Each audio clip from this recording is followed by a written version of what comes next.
Welcome to the barn and another sale car again that we're selling on commission. Now remember, right, all the stuff that you see on our Instagram, on our YouTube, most of it's for sale. Obviously we love doing a video because you guys that are looking for these special things want to see one. We always try our best to do the videos on the very, very nice stuff and obviously some of the smaller stuff. And if you do want to sell a car with us, we will of course do a video for you. We figure out it's the best way to sell a car. We try and get the owners involved, which the owner is here with us today, unless he wants to be off camera, but he will be speaking. So if you hear this voice from the fucking background, it's not God. it's the owner of this car. So today we have a Celica GT4 ST185, right? I don't know a huge amount about these cars, so that's why we have the owners involved in these videos. They know far more about it than we do. Now, we do like selling all sorts of special stuff. This is an incredibly special thing. I'm gonna put it over to you and you're gonna tell us what it is, isn't it? Yeah. Go on. This is a Toyota Celica ST185. It's a lightweight rally edition. They made 2,500 of these to homologate for rallying use. 1,750 were made with a narrow body. Yeah. And 750 were made with a wide body. So you can see the flared on the arch, front and rear. It just looks imposing as fuck. Yeah, the wide bodies are stunning. Yeah. Lightweight glass, things like no air conditioning. Basically the Clio Cup before anybody else did one. Yeah. You know, it's the lightweight rally cars that nobody knew about. Even the headlining is scaled down and made lighter. Comes with a special close ratio gearbox. We'll only do 100 in fourth. Crazy. Again, homologated for rally use. Fifth then is massively overdriven for the road sections. They come with steel wheels as standard, but I've yet to see an original set. So we've got a set of genuine Japanese Advans on this, which in themselves are really rare. The car itself is nearly standard. Apart from an aftermarket exhaust, we tried our best to find the original. Yeah. But we couldn't. And the exhaust is a nurse spec? Yeah, right? It's a Blitz New Spec R, yeah, which is probably one of the best aftermarket exhausts to put on there. I deal in old cars all the time. The first thing I noticed when you walk up to this, it's like very original, isn't it? Yeah, we've done our best to keep it as original as possible, even to the point we haven't undersealed it. Yeah.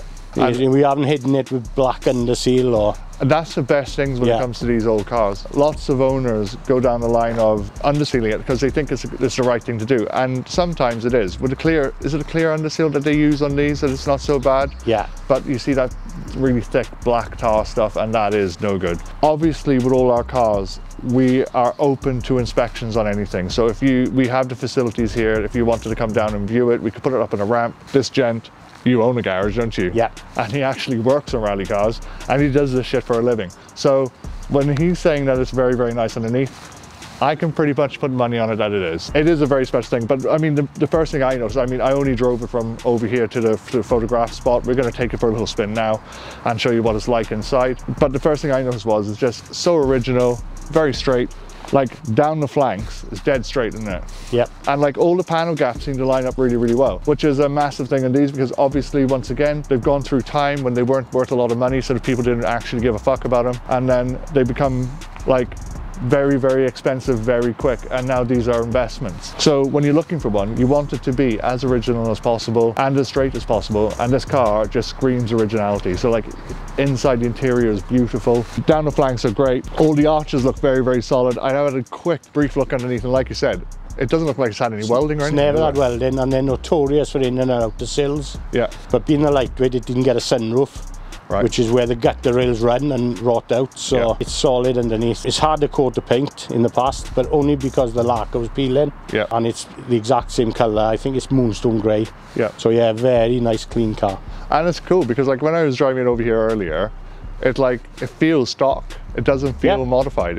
So like you're rolling around in it, the clutch is nice and light and like the gear change is nice and positive. We'll get a bit more into that now when we take it for a little brief spin. So what we're going to do next is jump in it, take it for a spin, and hopefully give you a bit more of an insight of what it's like. So the first thing you notice, very, very stock, right? We're not going to take this very far because I don't think it's taxed, but we are in like a really cool industrial estate, so we'll give you a little blip. Everything's very stock. Steering wheel is awesome. And like these seats, apparently they're the lightweight ones, so they don't have the electric adjustability on the side for the bolsters.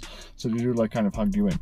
Also, this headliner, like the owner said earlier, it's like that light inversion vinyl, and everything in here looks stripped out. So you got like windy windows. Although it has an aircon button, it don't work, and it's just really, really nice. The condition is really nice. I mean, it's still an old car, so it's not immaculate, but it's so nice. So let's just give it a little bit of a. Oh, this is so cool. Oh, it sounds so 90s Japanese. Oh, clutch is really light, gearbox really positive, so like when you're putting it into gear and stuff, it doesn't feel like it's notchy. It's the first thing I noticed when I drove it over earlier.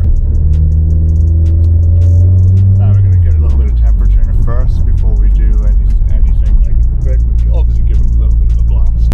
Up to temp, let's give it a bit of a blast. Now, obviously, first things first, it does feel, although older Japanese, very fresh. And the owner did say the gearbox is really short, and I can feel that straight off the get-go. It feels very short, but there's no loss of bangs, and so windy windows.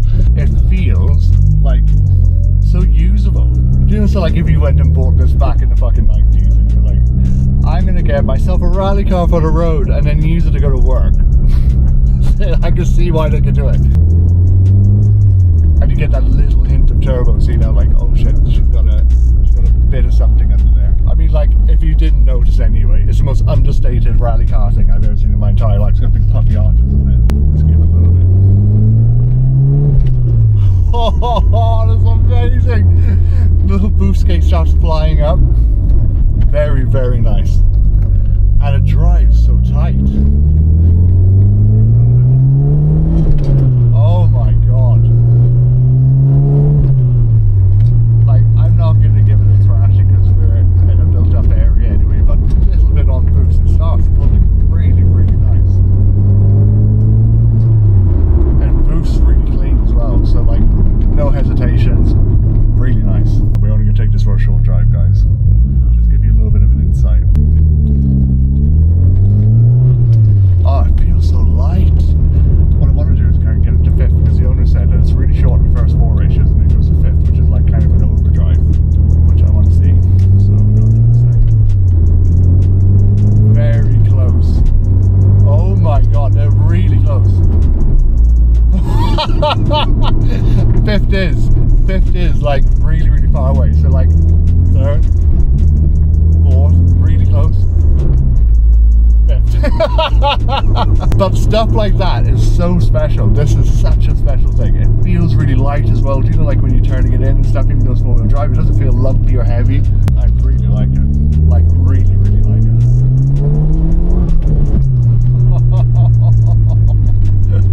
What an incredible thing. Thank you very much for watching this video, guys. Once again, like and subscribe. We don't just deal in these, we mainly deal in old German stuff, but at the moment we just seem to be getting like a massive collection of like eclectic cars, which is exactly what we want. Obviously, I love all things. Make sure you like and subscribe. Go to our Instagram, because everything on our Instagram goes up on there first. So like everything you see here goes on Instagram first. Our stories mainly, isn't it? You see it on stories, then you see it for sale on our page, then it goes on eBay, then you're probably seeing the ad from that. So just make sure you go over to the Barn Classics, give it a like. Thank you very much for looking. Hope this gives you a bit more of an insight into this thing. Obviously we do part exchange and delivery. It's all possible. We send it all around the world as well.